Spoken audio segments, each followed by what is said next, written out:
ሰላም ውድ ቤተሰቦች እንዴት ናችሁልኝ? እኔ አለሁላችሁ በያላችሁበት ዳርቻ ሰላማችሁ ይብዛልኝ።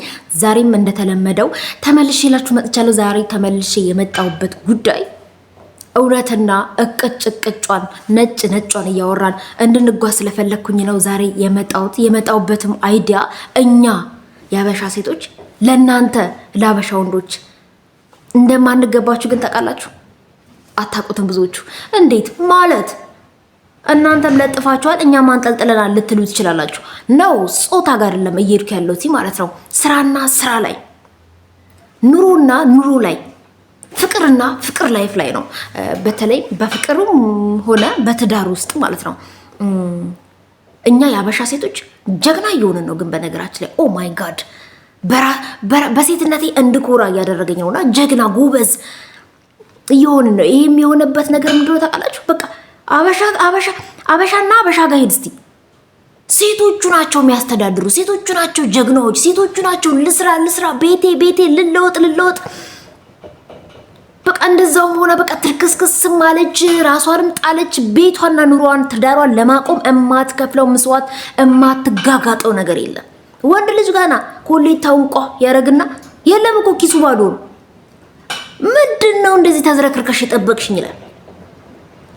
እና ካዲያ አንድ ሺቲ ቢጃማ ያልገዛህላት የስንት ሺህ አጭር ቀሚስ ለብሳ የሆነ ሮማንቲክ የሆነች ሴት ሆና እንድጠብቅ ትፈልጋለህ? በቃ በነገራችን ላይ የአበሻ ወንድ በጥቅሉ ኃላፊነታችሁን እረስታችሁታል። የእውነት አንዳንዶቻችሁ ኃላፊነታችሁን የምታውቁ ኃላፊነታችሁ የሚገባችሁ ነው። ቆይ የኔ ፍቅር ራሴን ልቻል፣ ልስራ፣ እንለውጥ፣ እንያዝ የምትሉ አላችሁ። አንዳንዶቻችሁ ደግሞ በባዶ ኪስ ፍቅሬ እንስራ፣ እንለወጥ፣ ላግዝ፣ አግዘኝ ስትል ዘርባ ይርዛ ምናምን ትልና ደግሞ በቃ ኬትም አመጣችሁ ኬትም አላመጣችሁ የክቷን ለብሳ እንድጠብቅ ትፈልጋለህ። ይህ የ20 ብር ሲሊፓር ያልገዛህላት ሰውዬ የ5,000 እና የ6,000 ሂል ጫማ ተጫምታ ሮማንቲክ ሆና የ100 ብር ዶዶራንት ያልገዛህላት ሰውዬ የ10,000 ሽቶ ተቀብታ ሽቶሽን ነስነሰሽ ሳልሳሽን እንደነሰሽ ለምን አልጠብቅሽኝም ብለህ ትበሳጫለህ። በቃ የአበሻ ሴቶች ችግራችሁ ምንድነው? ሮማንቲክ ለመሆን አትፈልጉም። ሮማንቲክ ሆናችሁ እኛ ከውጭ ወደ ቤት ስንገባ ሮማንቲክ ሆናችሁ አትጠብቁንም የሚል ተቃውሞ ታቀርባላችሁ። እኛንን ሮማንቲክ እንድንሆን አላረጋችሁንም ብለን ማቅረብ የነበረብን ግን ነው። በቃ አቅም የለው። ፍቅርን ብዬ ገብቼበታለሁ፣ ፍቅርን ብዬ ልጆች አፍርቻለሁ፣ ፍቅርን ብዬ መኖር አለብኝ ዛሬም ብለን አንገታችን ድፍት ስላደረግን ቤቴን ስላለን የእውነት ነው የምላችሁ። በቃ አንዳንዶቻችሁ ዋጋ ሲከፈልላችሁ ጭራሽ የኔ ፍቅር እኔም ብለሽ እኮ ነው ኩስስ ያልሽው፣ እኔም ብለሽ እኮ ነው እንድትርክስክስ ያልሽው፣ እኔም ብለሽ እኮ ነው ዝቅ ያልሽው ብለህ ልታከብራት ልታደንቃት ሲገባ ጭራሽ በቃ በዛ ባልተሳካላት ሁኔታ ቢጃማ ለምን ለበሽ አጭር ለብሰሽ ሳልሳ ደንዘሽ ይሆን አለ አይደል ሮማንቲክ መስለሽ ለምን አልጠበቅሽኝም የምትሉ ወንዶች በቃ በተለይ ሙሉ ፐርሰንት ማለት ይቻላል ወንዶች በቃ ኃላፊነታችሁ ረስታችኋል። ኃላፊነታችሁ መርሳታችሁ አይደለም፣ ይሄን እኛ እንኳን ለእናንተ ብለን ዝቅ ማለታችንን አልተረዳችሁትም፣ አልገባችሁም። እንዲገባችሁ አትፈልጉም። ችግሩ እኮ እሱ ነው። አትፈልጉም። ለምን? የፈረንጅ ሚስት እኮ አጭር ለብሳ ሳልሳ ደንሳ ሂሏን ተጫምታ ሮማንቲክ መስላ ነው የምትጠብቀው። የአበሻ ሴትስ ደም አፍላ የሚባል ልብስ እንደ ገበያ ላይ የማይሸጥ ልብስ ለብሳ ትርክስክስ ብላ ነው የምትጠብቀው። ያልገዛህላትን መዘነጫ ከየት አመጣ ትልበሰው?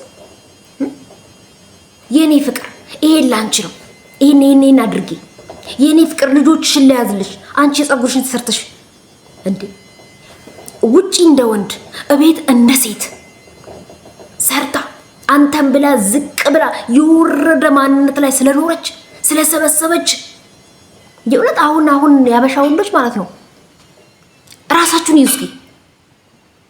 በቃ ራሳችሁን ይዙ። ልክ እኮ ነው። ያበሻ ሴቶች እኮ ወርቅ ናቸው፣ እንቁ ናቸው ነው የምትሉት። የምሬ ነው የምላችሁ። ነጭ ጋና መኪና ከሌለ ቤት ከሌለ በትንሹ ቤትና መኪና ከሌለ ማንም አታገባ። ቆሞ ይቀራል። ሴቶቹም ቆሞ ይቀራሉ እንጂ አያገቡ።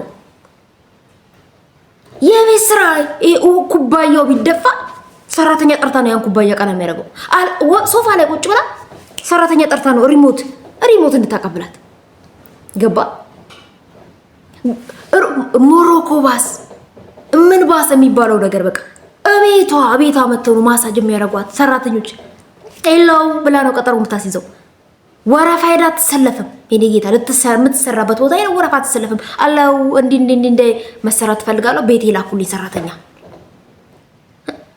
ጸጉራቸውን ለመሰራት ቤት ነው የሚመጣው።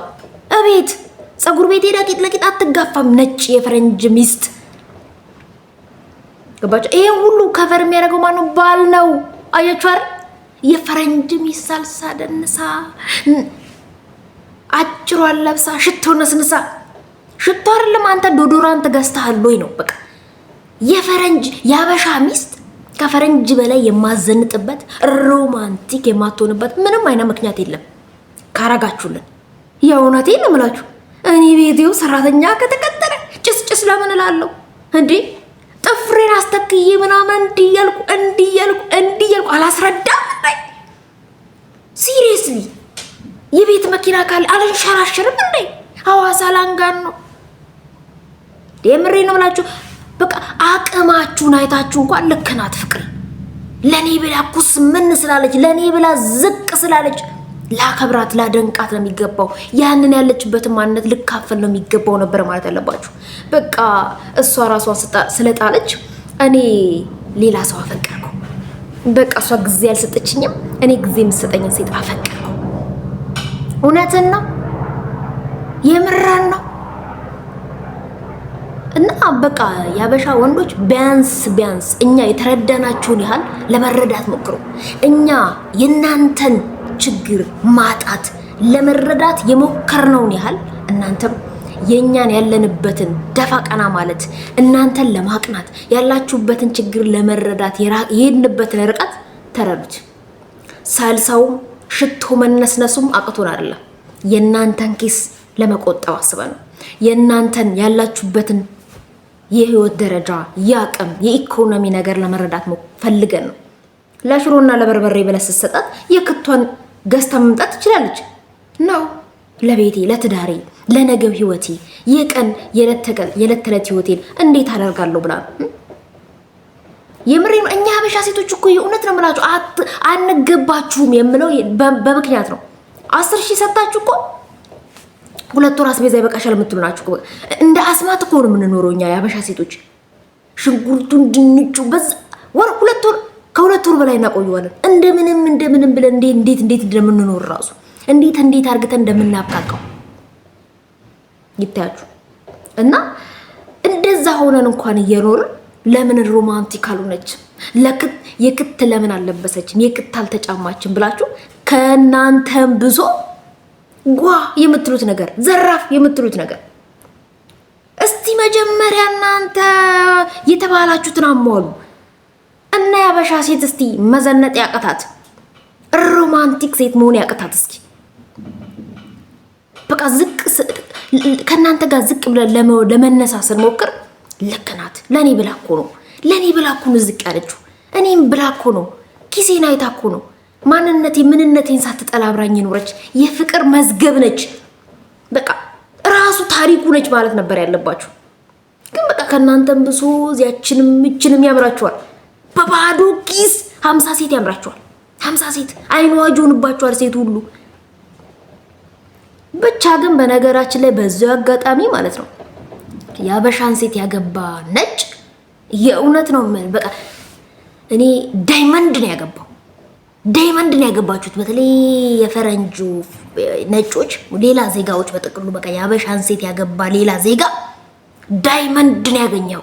በስማም ዳይመንድ ነው ያገኛችሁት። የእውነት አንገኝም እኮ በቃ በስማም እኛን ያገኘ ህይወቱን በራሱ እንዴት ልውጥ ነው በቃ ሰላም እኮ ነው የእውነት። ይሄን አምጣ የለ ያለቀ የለ ይደቅቅ የለ እንዳስማት አብቃቅተን የምንኖር የእውነት እንምላችሁ። ወይኔ በቃ ለኛ ለአበሻ ሴቶች የሚገባ ትዳር ይስጠን ማለት ነው ወዳለው። እና የአበሻ ወንዶች በተቻላችሁ መጠን ተስተካከሉ። ኪስህን ሞቅ አርግታ አግባ። ሮማንቲክ እንድትሆንልህ ከፈለግ ሰራተኛ ቅጠርላት። በቃ ሰራተኛ ከቀጠርክላት የቤቱን ስራ ምሰራ ምናምን በቃ እንደ ነጭ ጥፍር መተከያ ሂማኔር ማሰኪያ ወታ እኛ በዓል ጠብቀን እንገዛው ልብስ ያበሻ ሴቶች በተለይ ያበሻ ገቡ ይወለዱ በዓል ጠብቀን ፋሲካ ካልመጣ ልብስ አይገዙ የባላቸውን ኪስ ለማስተካከል በቃ በዓል መጥቶ ለሷ አላገዛት ይችላል ለልጆቿ ነው የምትገዛው በቃ የለማ በቃ ልጆቼ ልበሱ አቅምን እያየች ነው እያመዛዘነች ነጭ ገ የለም የኔ ጌታ ዛሬ ጎረቤት የቀለበት ፕሮግራም ከተጠራች አለ ተባለ ቀሚስ ነው መግዛት ያለባት በቃ ታይቶ ተሰምቶ የማይታወቅ ቀሚስ ግዴታ ተጋግጦ ያመጣል ወዶ ሳይሆን በግዱ ምክንያቱም ሚስቱ እዛ ጋር መታየት አለባት ቀሚሷ መታየት አለበት በቃ የሚታይ ቀሚስ ነው የሌለ ፋሽን የሌለ ዲዛይን ከሀገር ውጭ ካለችበት ሀገር ወጣ ያለ ሀገር በቃ አስባ አዛ ነው የሚመጣው ማለት ነው እናንተ ይሄን ታረጋላችሁ አችሁ በቃ በአቅማችሁ ለመኖር ሞክሩ እኛ የእናንተን አቅም ለመረዳት ስንሞክር እኛ እናንተን የተረዳንበትን ርቀት ተረዱልን ለማለት ያህል ነው የመጣሁበት የመረራችሁ ዋጡት እንደሚከፋችሁ አቃለው ከፍ ያላችሁ ትጡታላችሁ ምንም ማድረግ አይቻልም እውነታው ነው ሰላማችሁ ብዛልኝ ካሌጋቸው ብያለሁ